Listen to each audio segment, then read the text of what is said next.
This video is brought to you by Newport Propane. If you'd like to learn more about Newport Propane, you can visit them at their website or on their Facebook page, linked in the description below.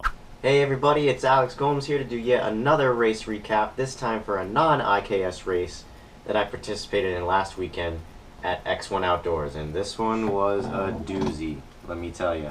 Now, what made this weekend a doozy? Well, it all started in practice. I had just had this motor recently rebuilt. I noticed a knock in the motor at the last race, and I figured I might as well get it addressed. So I had it rebuilt, and this is the first race weekend I had been to with the new rebuilt motor. And I thought this should be okay. I should have a strong, powerful motor going into the race. I shouldn't have any problems, and of course I did. But it wasn't because of the engine rebuild or the rebuilder at all. There was nothing about that. It was my own operator error. So I think. What ended up happening was in practice too, I ended up losing my chain, and when I pulled off the course and eventually got back to the grid, I noticed that no, the chain didn't fall off. Well, yes it did, but the reason it fell off was because the bolt that holds the clutch onto the crankshaft just spun itself out and flew out onto the racetrack. Now I know what you're thinking. You're thinking I didn't torque that bolt. That is false. I torqued that bolt specifically to what the Briggs & Stratton book says, and still ended up backing out, and I lost half of the clutch parts with it. Luckily, I did have replacement parts with me at the track, but it ended up damaging the crankshaft a little bit to the point where it mushroomed and I wasn't able to get the old clutch fully off, which was a bit concerning seeing as I just replaced the crankshaft. It was brand new and now it's damaged, and I'm like, oh god, is it going to affect my performance? Am I going to be able to even use this motor now? I didn't know. Luckily, though, the community of guys that I race with, they're all awesome. I had Mike Kamara, Jim Janelle, Jay Simmons. I had Jeff come out and look at it just to get a second opinion on it. And sure enough, I could just file down the part on the motor that had been damaged, and I could take the clutch right off, and I could use it again, and the motor's still fine. And I really appreciate all the help I could get from those guys. I love that our community is tight-knit enough to where I can get help like that, to where I can ask for advice like that and not even be hesitant. And those guys, they help. They help and they ask for nothing in return. So big thanks to you guys, of course. However, in the middle of doing all of this, I wasn't able to get back on the track to do qualifying, so I had to start from the back for the pre-final, which it wasn't the biggest deal. There were only 5 of us there that day. So now going into the pre-final, not only do I have, I had this rebuilt motor that I potentially think I might have damaged, and I got to start from the back. I don't even know how fast I am. Out in practice, I kind of took it easy. I had done the break-in earlier for this motor the day before, but I still wanted to go kind of easy during practice, kind of ease into full speed.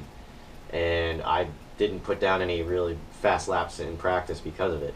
So the pre-final was going to be really where I was going to see how fast I could be with this rebuilt motor. Thankfully, as the pre-final did get underway, I was able to prove that I did have some decent speed. Now, Greg Santos was the guy who took pole and kind of ran away from the pack at the beginning of the race. Now, I've noticed racing in the World Formula Series that it's very, very competitive and very, very close. And usually what happens in these races, from what I've noticed, is the leader can get away while the rest of the pack is dicing for positions and fighting and everything else. And that's kind of what was happening during this race. So by the time I was able to work myself through the field to get to second, Greg was already probably 3 or 4 seconds ahead, which means I had a lot of work to do to catch him. Now, it's only the pre-final, so it's not for all the marbles, it's not for the trophy. So it didn't matter too much to be the front guy at this race. But I'm not just going to get off the pedal and let somebody win. I want to win every session I go into, So, slowly but surely, I was able to actually reel in Greg, and so were the rest of us behind him. Eventually, I was able to get right onto his tail and challenge for the lead a few times. With about 2 to 3 laps to go, I was able to actually take the lead, and I held it for a lap or two. And then in the very final corner of the last lap, it was a tight right-hander hairpin. Greg was on the inside of me already before the corner, and then going into the corner, he kind of dived inside. We collided a little bit. I got knocked out to the outside just a little bit. And he thought he cleared me, but then I was out in the grass and trying to get to the finish line. And the rest of the pack was right behind me when this all happened, so we were almost 4 wide coming across the start-finish line to end the race. I ended up in third. Greg won the race. I think Jay was in second, and then I ended up in third, and Jeff was right there too. It was an incredible finish, and as fun as it was, I was thankful it wasn't the final. I was thankful that I didn't finish third for the final, that this was only the qualifying race for the final. And there was no harm, no foul for any of the contact that happened in the last corner. I didn't care. I thought it was good racing, and everybody who saw it didn't care either. So there was, like I said, no harm. So then we start the final, and right off the bat I was able to clear myself from the outside line and get myself to second just immediately going into the first corner. And I had my work cut out for me to get around Greg. And it took a few laps, and I actually passed the lead a few times, and he took it right back. And eventually I did get by him, and he was still right on my tail. So I was eventually able to clear him for the lead, but once I got by him about a lap later, we had a bit of an incident.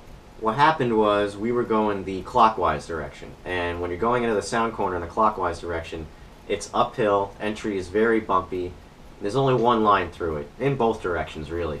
So I had the lead, and on the entry of that corner, I just saw Greg's nose in my peripheral vision. So I ran that corner kind of wide, kind of sloppy, and when the corner was finished, I looked behind me to see who was behind me, and nobody was behind me, which was very strange. And what I found out that happened was Greg tried to pass me on the inside through there, ended up spinning himself out just through driver error, and unfortunately Jeff got collected as well. The two ended up colliding, and it gave me a very, very positive lead for the remainder of the race. Now, I didn't walk away with it. I didn't simply just drive away and I won the race, 10 laps later.